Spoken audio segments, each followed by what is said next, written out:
All right, and we are live. Well, thank you to everyone who has joined already to our episode this month of Office Hours with Dr. Swathi, hosted by the MSL Academy.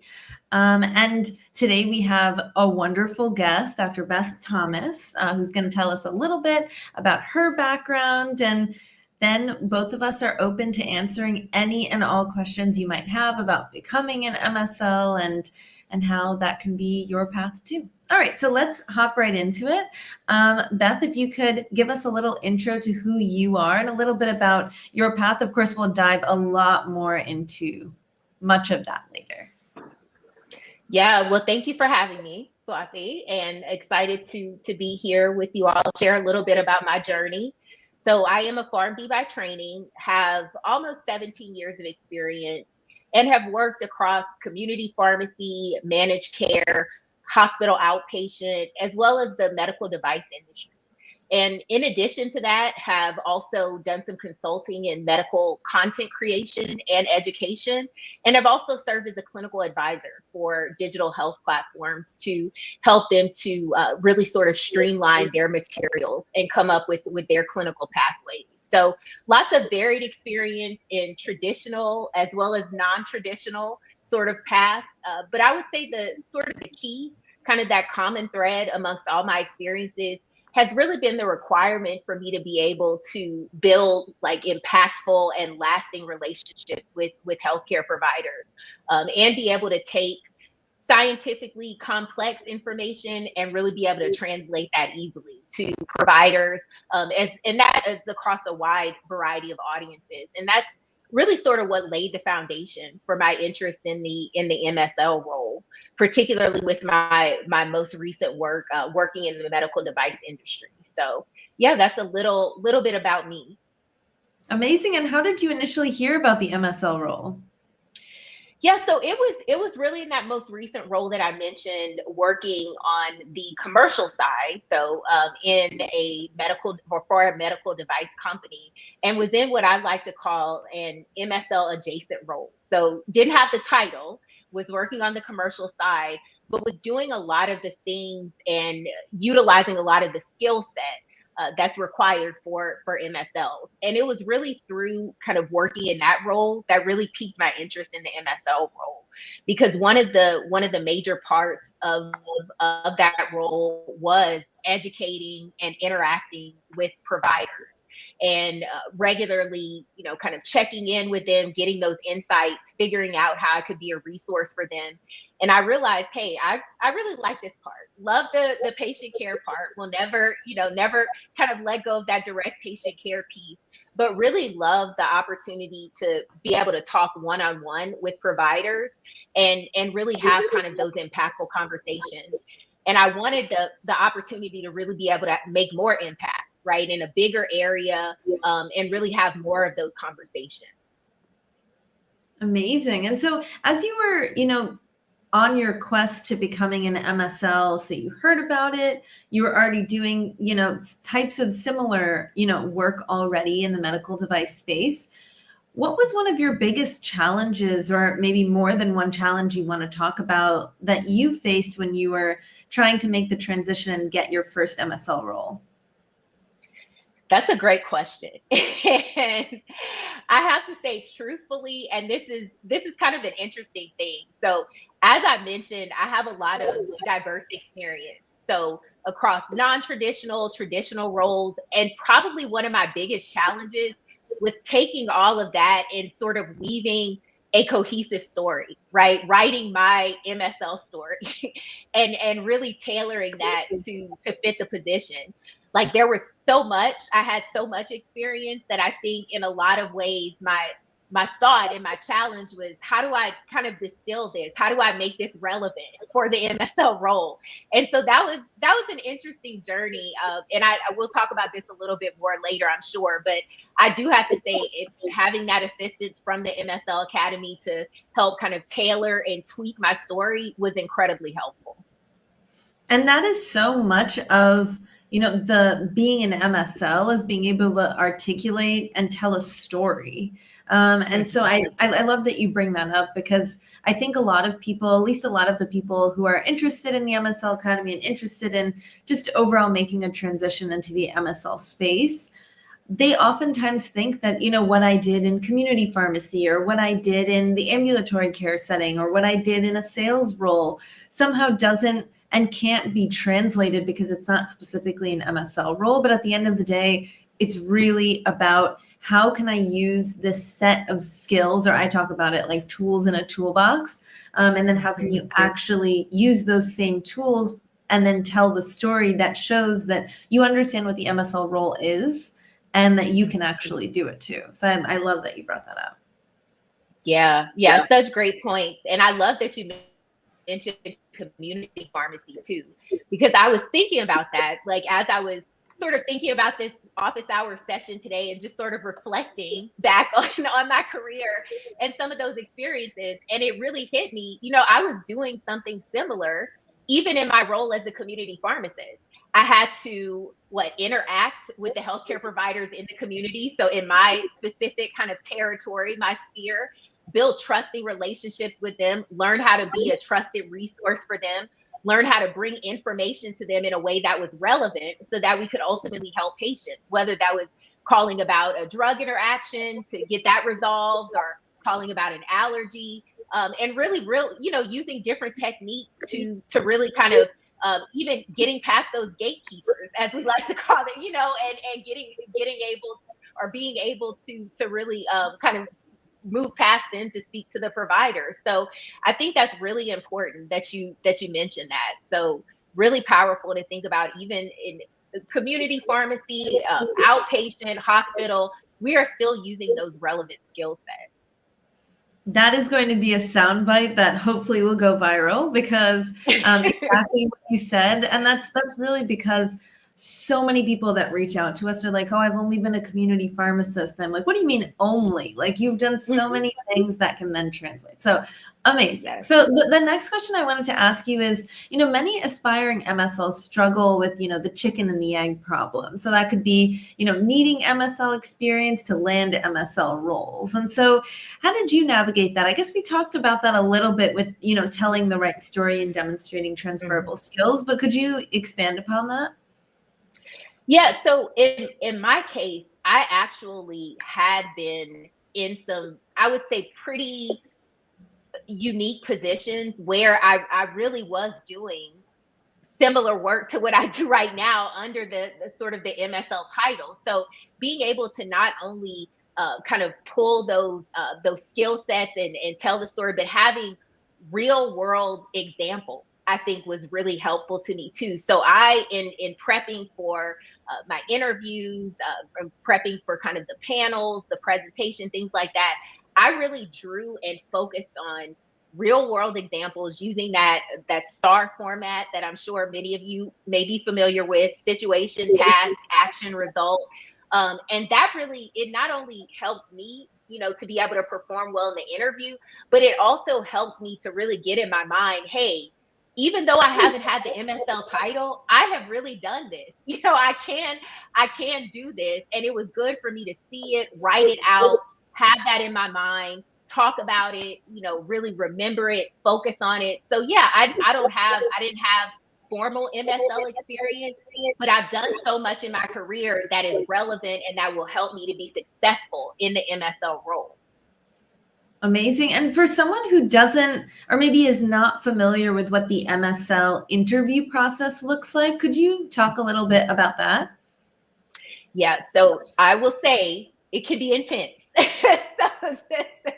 But it's good, and I think it's good to really keep in mind that the interview process can be similar to what you would face right out whenever you do become an MSL. So really kind of going in with that mindset and recognizing this is preparing me for what I ultimately want.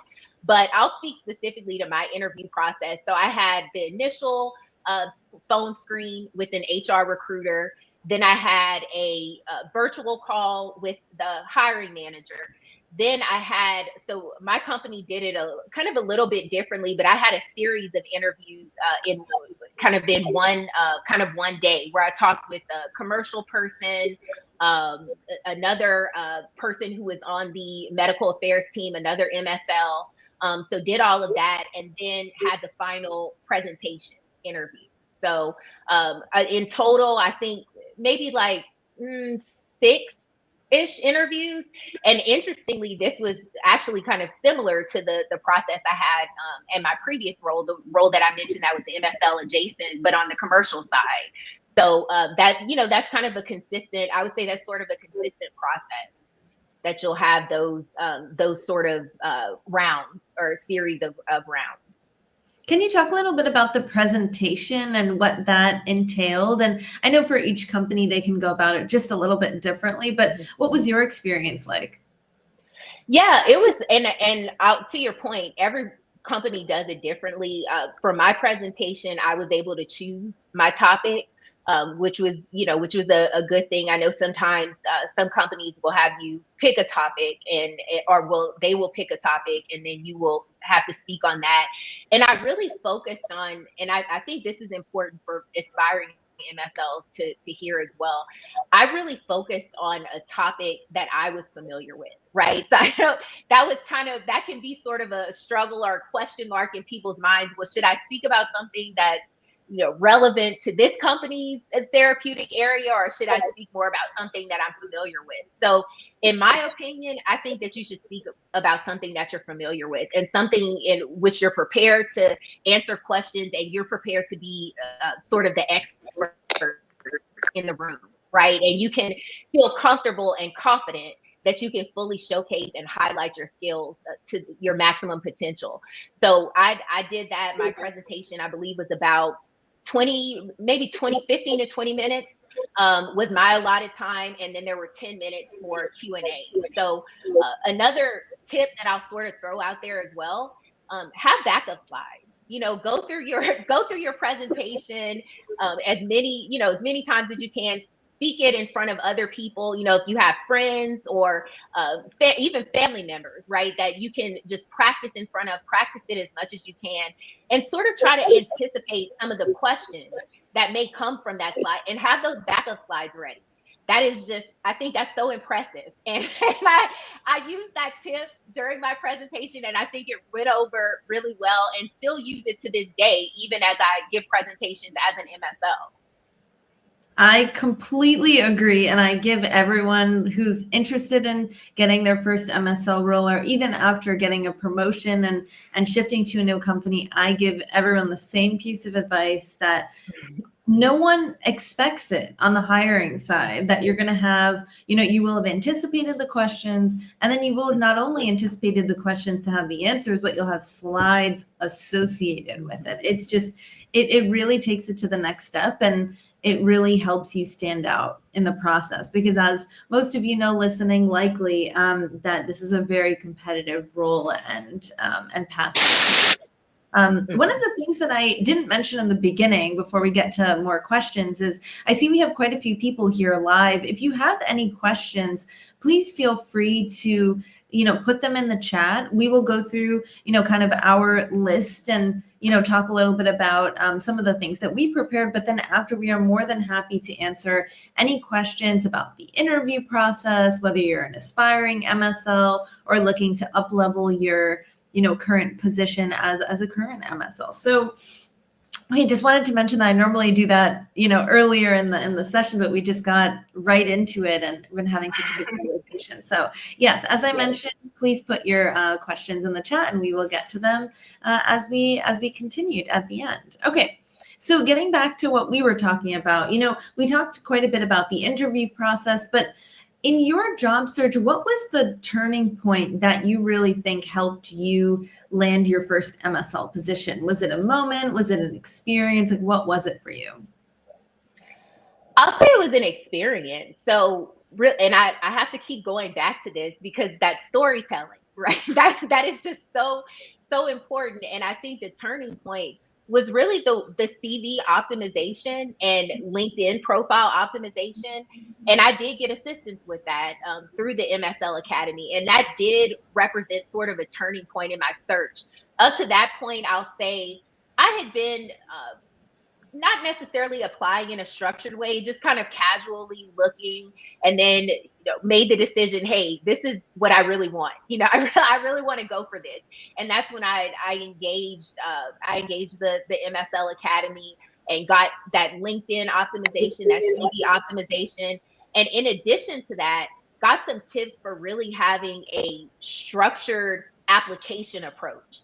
And that was really important for me too, meaning that, every week I sort of had, okay, I'm going to apply for this many jobs, I'm going to do this, and sort of having that checklist to go through gave me some confidence, right? And it gave me the consistency that I needed to feel like I'm doing something every single day, no matter how small it may seem, to keep myself moving forward on my job search. And that was really powerful. Amazing. And so as you were going through the process, you mentioned that you were looking at roles. Did you end up applying to any roles before working with the MSL Academy? I did. So I could maybe estimate, I would say maybe 10. Yeah, so maybe 10 that I applied to. Yeah, before working. And then in with you all. total, how many did you apply to before you landed your first role? Oh goodness. Swathi, I may have blocked that out just because. But I don't. If I were to estimate, I would say maybe 20 to 25, maybe. Yeah, I would say maybe 20 to 25. Yeah. That's probably on the lower end of what I've heard. It probably is, but I think, and that's, I have to say, credit though too to the storytelling and positioning, because I think that played a big role, and the fact that, as I mentioned before, I already had kind of some experience in that sort of MSL adjacent role. So I do think that was advantageous.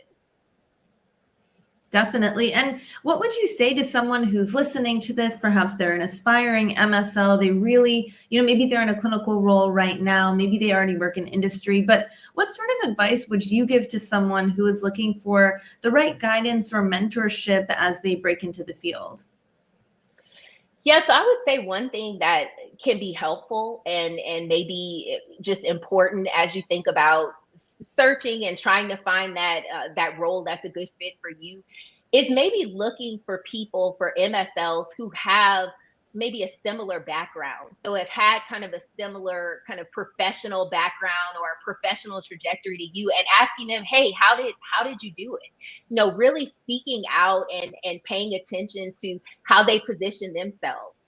Asking them kind of those probing questions about, well, what was your biggest challenge? How did you overcome that in the interview process? So I think that can be important. And in my experience, what I've found is that many times people who have maybe had a sort of non-traditional route, they are very apt to help, and they want to, kind of help other people with, kind of maybe similar challenges to be able to overcome those to get into these roles. So I would say just be encouraged.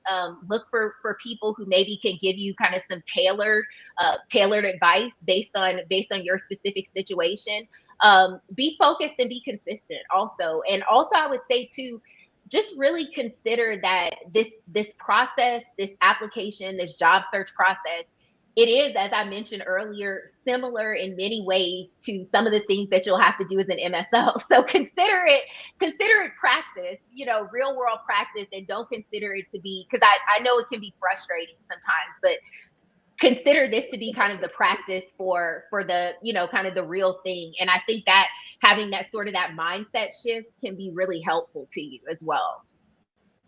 Yes, definitely. And I do see a comment in the chat that came through. Sometimes there is a little bit of a lag, so I apologize if this came in a bit ago, but I did just see, is the session being recorded? Yes, it will be recorded, and it will live on our YouTube page. So we will have it there likely in the next week or so. You'll be able to listen to it. Also, if you like this session, we have a bunch of other amazing current MSLs and MSL directors that we've interviewed over the past almost a year, oh my gosh, about a year of just interviewing a lot of really really, really great professionals who are in the MSL space. So you can head to our YouTube and you'll see this one in about a week with the recording there, but we also have other ones there too. Okay, great. So the next thing I wanted to ask you about is, now that you're an MSL, what are some of the aspects of the role that you enjoy the most? And then on the other side of that question, what have been some of the unexpected challenges? Great question. So I would say things I enjoy the most, really just that interaction with the providers. I mentioned that before, learning how, and that's been something that I've had to get, very, very familiar with and, kind of really, really dive into that. But really figuring out how to kind of tailor my conversations to what they need. That's one thing that I think we kind of sometimes may overlook. We get data and we want to kind of just talk about the data and stuff, but it's really an art to figuring out what's going to resonate most and in what way with the healthcare providers. And I really enjoy that. Although it is a challenge, I do enjoy it because I think that's what keeps things interesting, and also keeps my skills sharp, to be quite frank. And it's good to that. I think that's one of the one of the biggest parts of the MSL role is gathering those insights and bringing back kind of useful information to your company that they can use to inform strategy. So really, really enjoy that part. And we could flip to the other side about the challenging part. That is one of the challenges too. But also another challenge that I'll say has been really kind of developing my own sort of organizational system, right? For how I accomplish my day-to-day roles and responsibilities. The thing about being an MSL that I've learned and that I've seen, oftentimes you do have sort of competing priorities. You're working with lots of different teams, lots of different stakeholders, and really just learning how to balance that effectively, so that you can still, accomplish everything that you need to accomplish and be a good internal partner. I think that can be a challenge, a good challenge, right? But really figuring out what your personal kind of organizational system is, that is something that I'm kind of continually working on. And I think it does require just kind of trial and error and just talking to your colleagues, tweaking along the way, seeing what's worked for other people, kind of getting some guidance there from more experienced MSLs. That can be incredibly helpful as well. Yeah, and that kind of leads me to my next question. You kind of hinted at it already, but what makes a successful MSL? Like if you're looking at, let's think of, people maybe on your team that you look up to, or people who are, up for a promotion. What makes a good MSL stand out from the rest? Or a great one, I guess. Yeah. I think it could be honestly summed up in one word. And that one word is curiosity, right? Curiosity about your KOLs and about what's driving them and driving their decisions and their treatment decisions, knowing how to skillfully ask those probing questions to really, and really, being polite about it, but also, really trying to get to the meat of the matter, right? They say, well, why do you think that? Or what? So curiosity about that. And also curiosity when it comes to kind of your internal projects and, making those relationships with coworkers and cross-functional partners.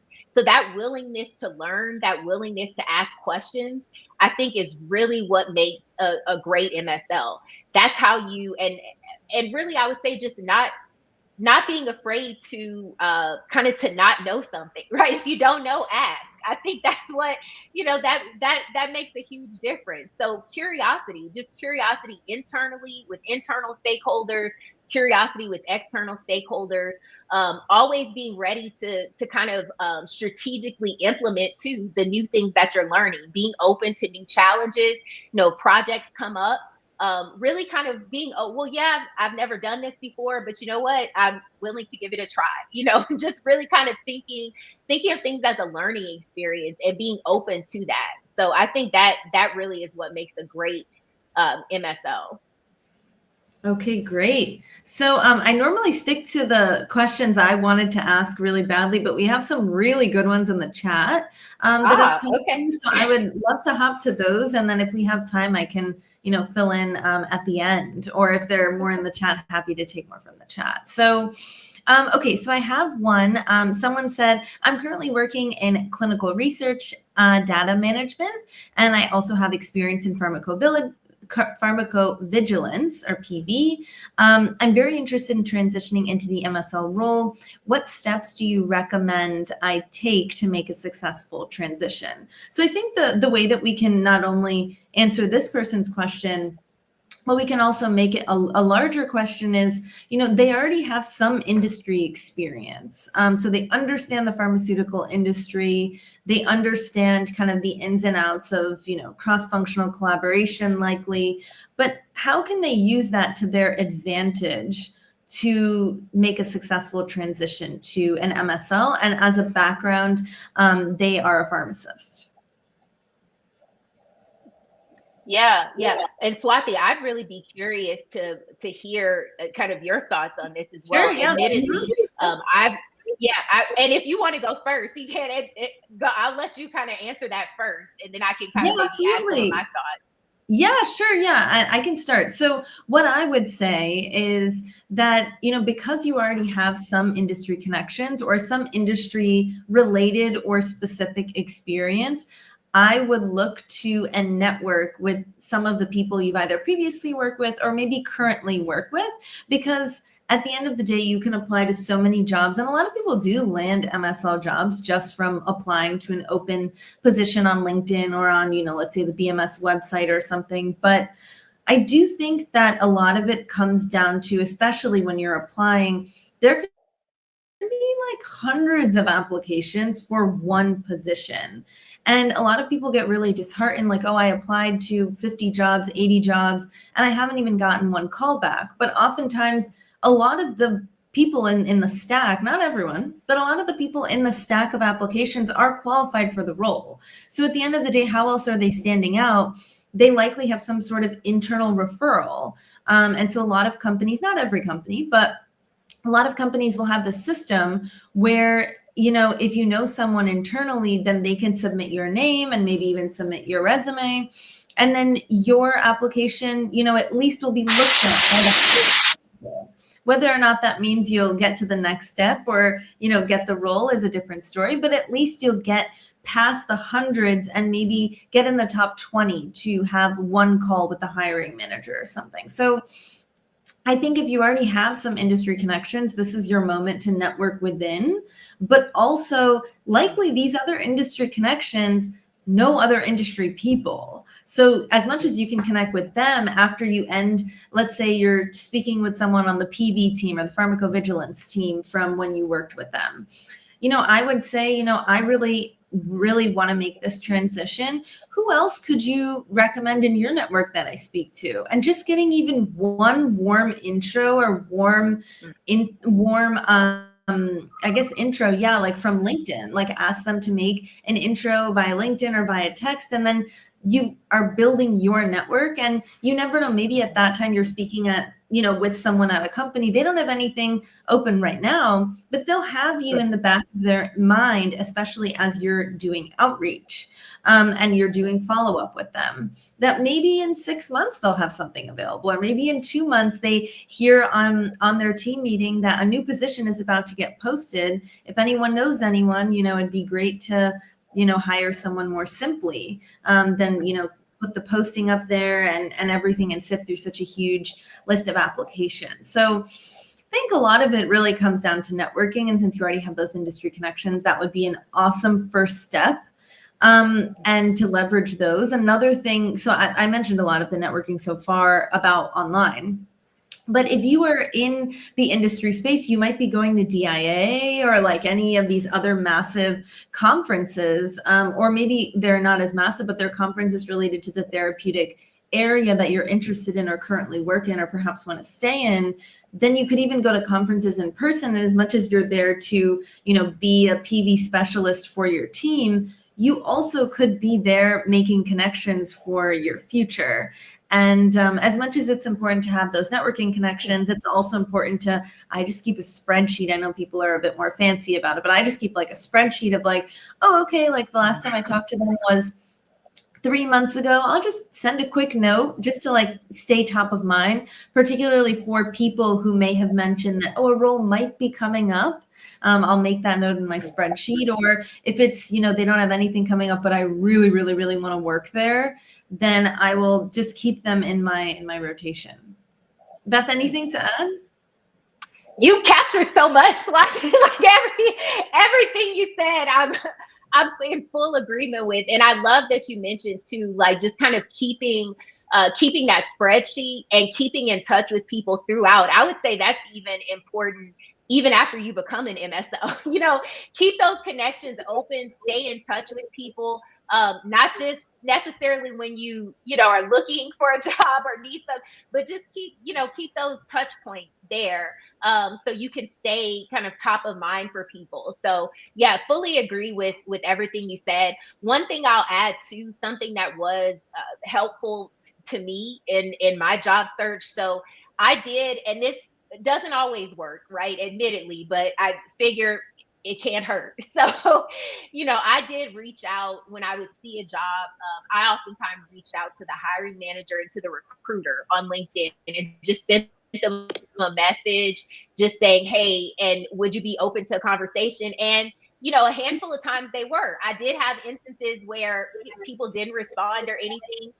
But I will say some of them were helpful, and they, you know, it was fruitful for me to reach out, and that got me kind of a direct line of communication with either the recruiter or the hiring manager. Again, sometimes just to have a conversation. Not obviously didn't get all of those jobs where I reached out, right? But at least got a line of communication, and you know, I was in their mind. So I would just add that as well. I would add another layer to that too. So I love the idea of doing the direct message, you know, on LinkedIn to the hiring manager. And the way that, like, if you're wondering who the hiring manager is, like oftentimes on the application, it doesn't say it. But what you can do is go to the company, their LinkedIn page, and go under people. And then right under people, there's a search bar. And so I would look at, you know, like VP of Medical Affairs or, you know, Medical Science Liaison Director or something, and see who the hiring manager is. Oftentimes you can kind of play like detective in that way. And you can find the hiring manager. The other way to do it is, let's say maybe you're just starting off the process, and like, at least in the beginning for me, I was like a little nervous maybe to just full on hire and just, you know, go to the hiring manager directly. Another method, you could do both or like one or the other, is you could go to someone else on the team. Let's say you're messaging like an MSL on the team who might be in a different region or maybe even like a different therapeutic area. But it's also great to connect with them because they could either do the internal referral thing that I mentioned, or they could just, you know, like actually tell you how it is and how the experience has been at the company, because each company is kind of its own world, its own like bubble. And as you transition from company to company, each one functions so differently, whether it is contributed to the fact that, you know, this is an American company versus a French company versus a Japanese company, or even like, you know, the way that the company might be like remote first versus like having their, you know, back to office. It's like the culture of each company is so different. So even as you're applying, to get a little bit of background, if people are willing to hop on a call with you, is super helpful. And if people are willing to hop on a call with you, you better be so unbelievably productive with your time. Come with a list of questions, understand that if you ask for 15 minutes, that it will be 15 minutes, and be respectful of their time. Maybe if you ask for 30, that's awesome. But think about how many questions you can fit in that time to make the most out of that time, because they are very, very busy, just as all of us are busy as well. Yeah.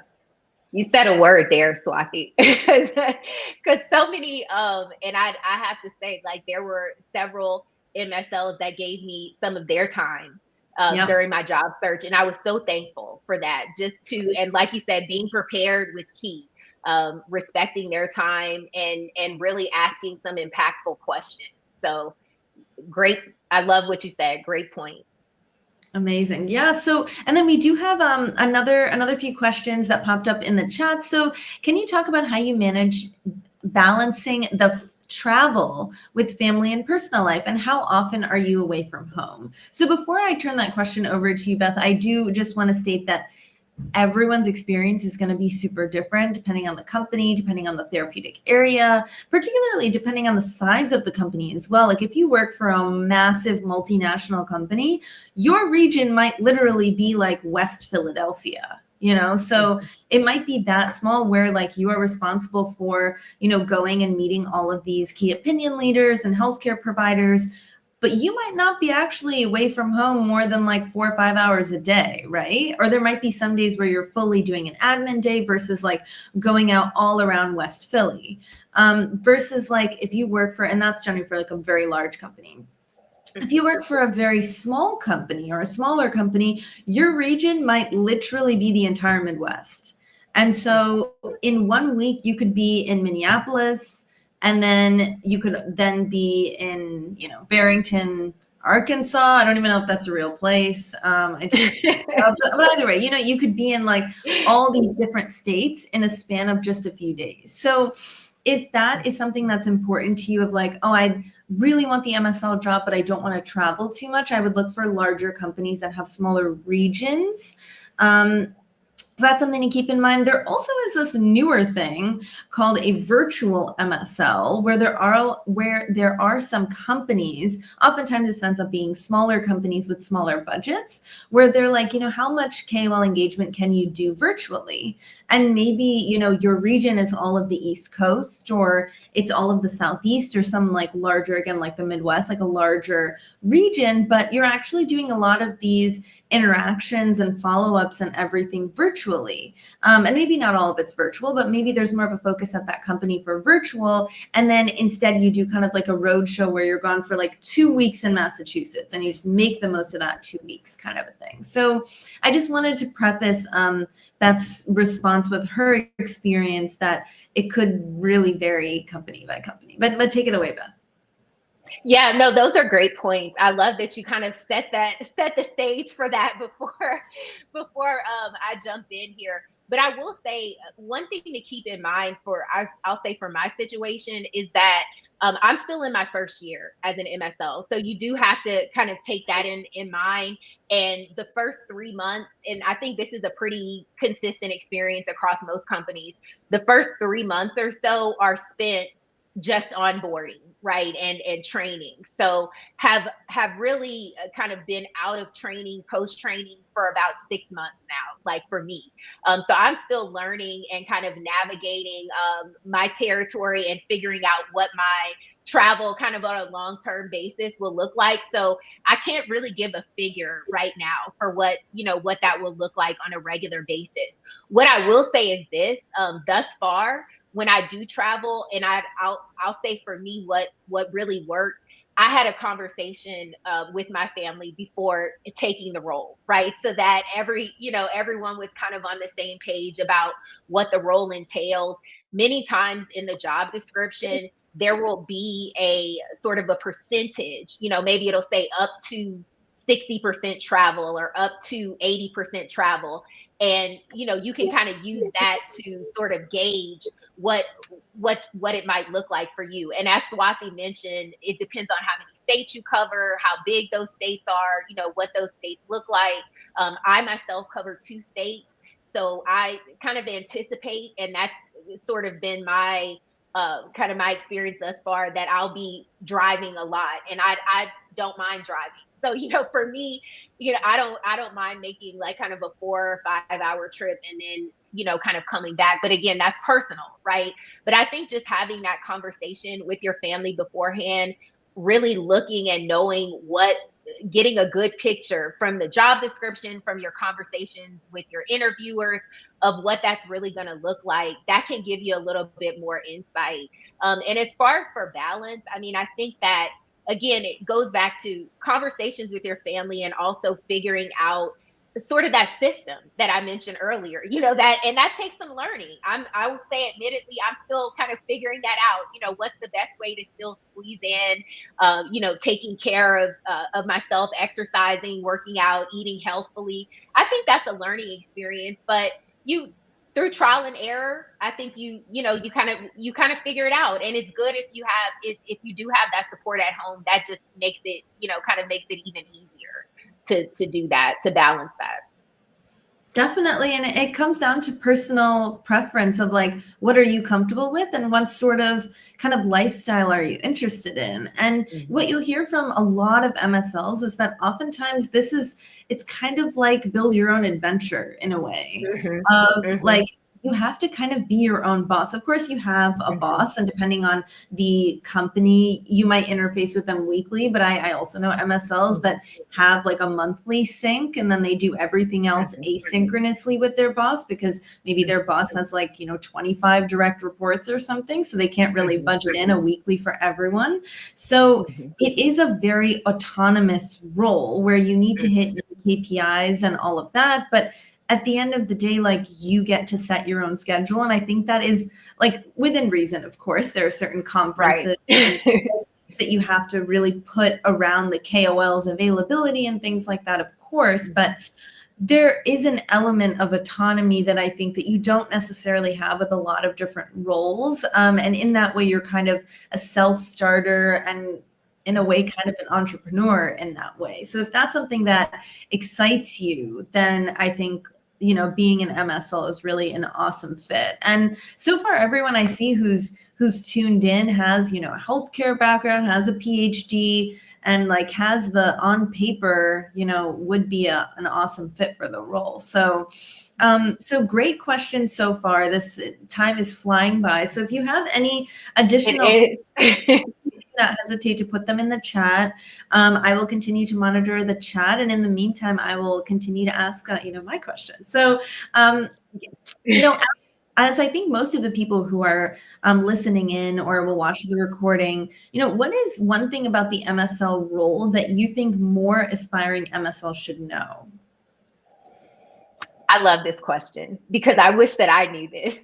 So I would say to anyone who is aspiring, please know that, and this is something I've heard consistently from more experienced MSLs to kind of help encourage you, and it's an encouragement for me too, that it can take up to like 12 to 18 months for you to really feel comfortable in the role. So I know that many of us who, particularly if you come from maybe a healthcare background, you and you all can maybe let Swathi know in the chat if you agree, but you may have more of that sort of kind of perfectionist tendency that like I do, right? And it's good. We're all, we all want to do well. We all want to do a great job.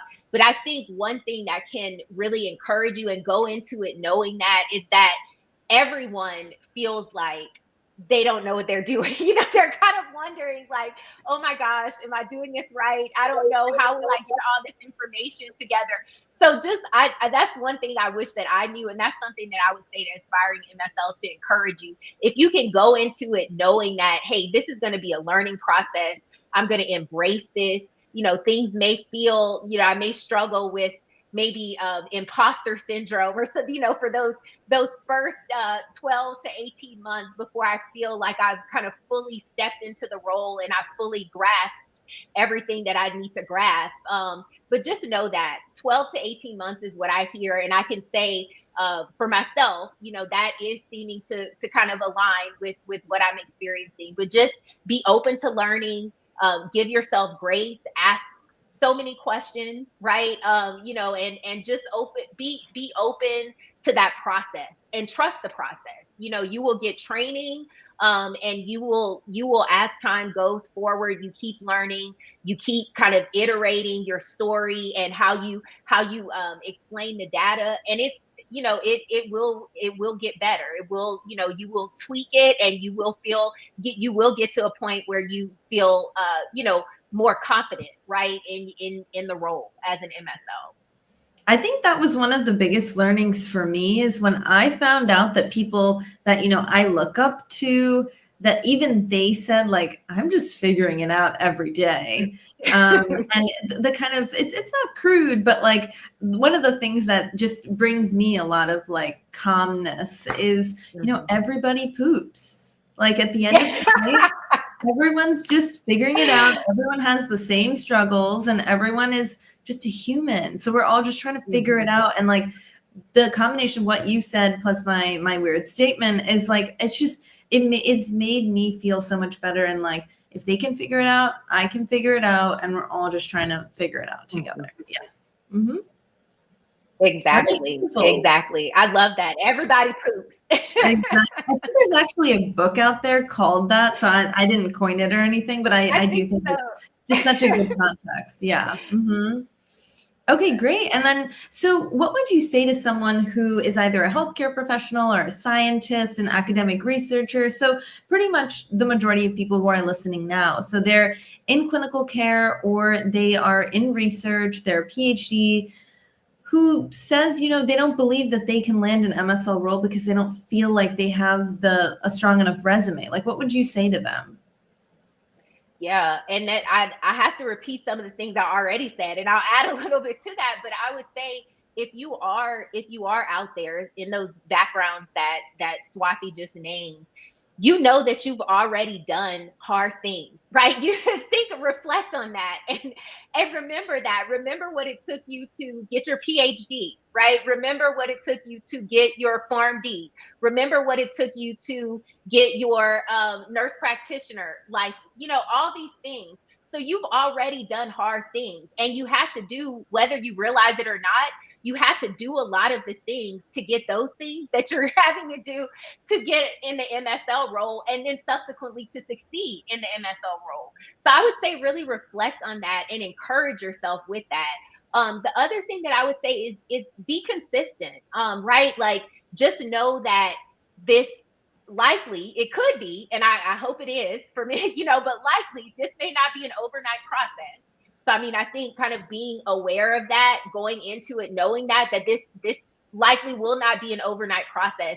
But if you stay consistent and you keep kind of sort of iterating and learning after each application, after each interview, taking that time to reflect on what worked, what didn't work.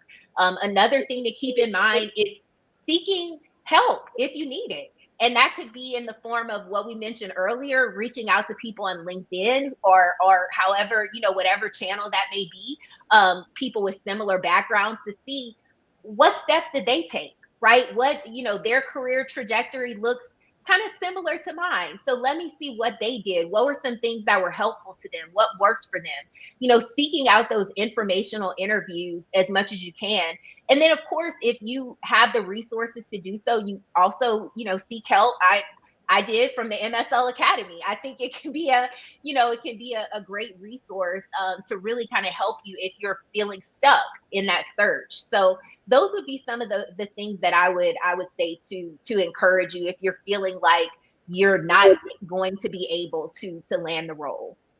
Yeah, incredible. And I would also say one of the things that I learned early on from a mentor was, as I went through the process, whether it was an MSL role, another role, I would always ask for feedback after the interview, particularly when I did not get the role. You always send that follow-up email and everything, thanking them. And then if, you don't get the role, then the next step is, okay, great. Thank you so much for letting me know. Sometimes they don't let you know, but if they do have the courtesy of letting you know, then I always respond with, okay, great. Thank you so much. Like, what could I do for next time? Or, like, what could I have improved upon to help you make this decision? Like anything like that, where you can use every single experience with interviewing as a learning process. And that's not how I viewed it in the beginning. I'll be honest. I'll take it personally in the beginning, but as you go through it, you realize, oh my gosh, every single interview I did was better than the last one, because you're feedback, maybe you were prepping with a mentor, maybe prepping with the academy, and figuring out like exactly how to, again, as you said, hone in your story and get your elevator pitch down, have the right materials, and just do better every single time. And I think just as much as it's a part of the interview process, as you mentioned, Beth, it's also something that's going to help you succeed in the MSL role too. Mm-hmm. Oh, definitely. I just had this conversation with a colleague last week because we were talking about the importance of kind of that debrief after a KOL interaction. So I always do that, just even if and it was so funny because I said I debrief with myself, right? Like whether it's a colleague in the interaction with me or not, but I'm debriefing with myself to kind of think about, hey, what did I do? What worked? What did the KOL seem to respond to? What are some things that maybe I can think about carrying over into our next interaction to make it, even more impactful? So to your point, yes, that is something that you will continue to apply and do even once you get in the role. And for KOL interactions, it's just as important to think about, okay, for the science, what resonated, but also like, what did we talk about in small talk? Like that's something that I learned to do is like also, okay, like did his, daughter just graduate from college? Did, her son just win a lacrosse tournament? Like that, like just writing down a few of those things, or maybe they're headed out of town to a vacation in Cancun, and then you can follow up with her after about it, right? So there's other things like that where it's not just about the science, even though that's of course like likely everyone on here's favorite thing. It's also about just creating that relationship, like that real relationship, and asking about not just patients and not just about their practice, but also about, things that are not related to work. I love that. I love emotional intelligence, right? And so when you think about it in that way too, I think that can be helpful for people to really think about how they're, again, already using those skills. Like you have to do that, especially I'll just speak to the kind of pharmacist part because that is my background, but we do that every day in, community pharmacy. We especially, we do that every single day. So just that human piece of it. I love how you call that out.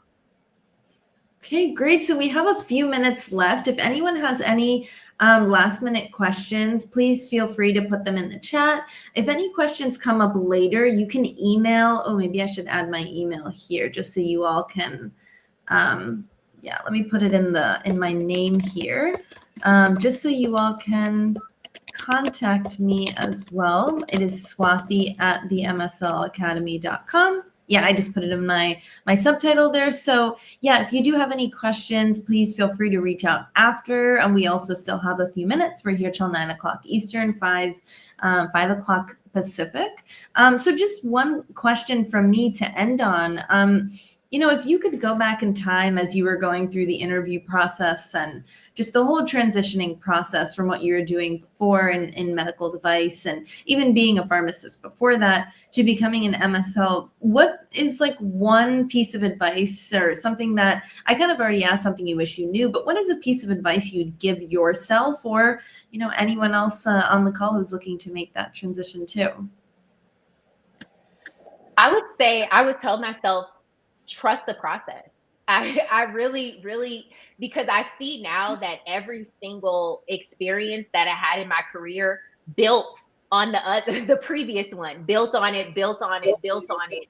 And now all of those experiences together have made me ready and prepared for this MSL role that I have now. So I would really encourage myself with that like every kind of new experience, every new job that I took on, I learned something and I took something from that. And I'm actually using it now, and I'm realizing that. So I would say just trust the process. Don't get easily discouraged. If the kind of the role that you may be aiming for, that maybe that's not the first role that you get, right? There may be another path or another trajectory that you take, and it's not linear, right? It may not be linear. You may explore some other things on the way to the role that you ultimately want. So I would just say, I would encourage myself with that. No experience has been wasted. No experience was wasted, and just trust the process. Absolutely. I would second that. And that's something I've learned along the way as well, to be, open and vulnerable. When I was going through the process, like I thought I wanted to do a role in the pharmaceutical industry right out of pharmacy school, went through the, for those of you who are familiar, for those of you who are not, don't worry about it. But for those of you who are familiar, there's a big like kind of fellowship process after pharmacy school, and you go to mid-year, which is this massive pharmacy conference. I think it's the biggest conference in America, if not the world, or at least North America, for pharmacists. So you go to this conference and you do a bunch of in-person interviews at, the top companies to land a postdoctoral fellowship program. They could be 1 year, 2 years long. And most people catapult their career from there to, become an MSL or get a full-time position in industry. And that is something that I always thought I wanted. I got my full CV ready. All of pharmacy school had industry internships and clinical rotations and you name it. I did, like bench research, clinical research, like a pharma-sponsored research trial I was a part of. Anyways, I did a lot of things and was super interested, and was like, I was also on the National Board of a Pharmacy organization. Anyways, was trying to set myself up for, the best possible way that I could. I get to this process and I get to the final stage of 4 different companies. I get flown out to these companies and I landed nothing.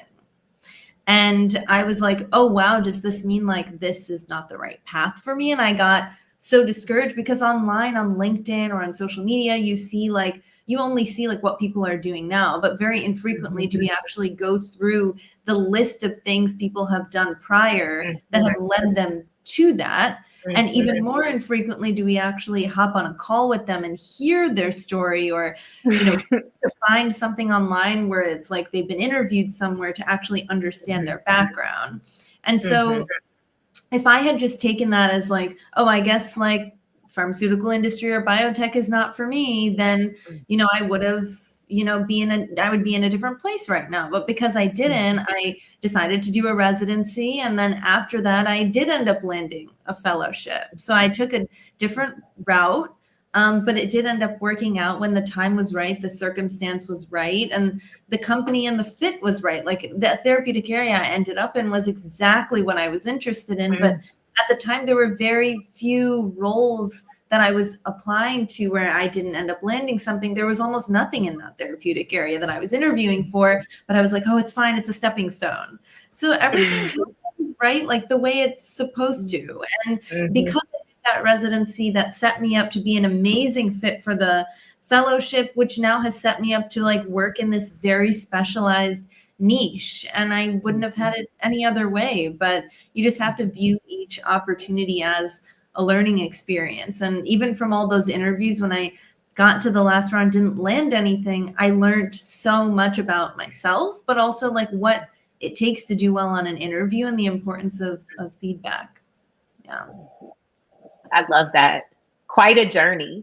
It's there's more to it, but that's the version for today with our 1 minute remaining. So yeah, okay. So amazing. Thank you so much to everyone who joined live, and thank you in advance to everyone who's watching the recording. If you'd like to learn more about transitioning into becoming an MSL and you'd like some support with that, you can go to the MSLacademy.com, or you can just email me. I actually put my email in the description here. So it's Swathi, the MSLacademy.com.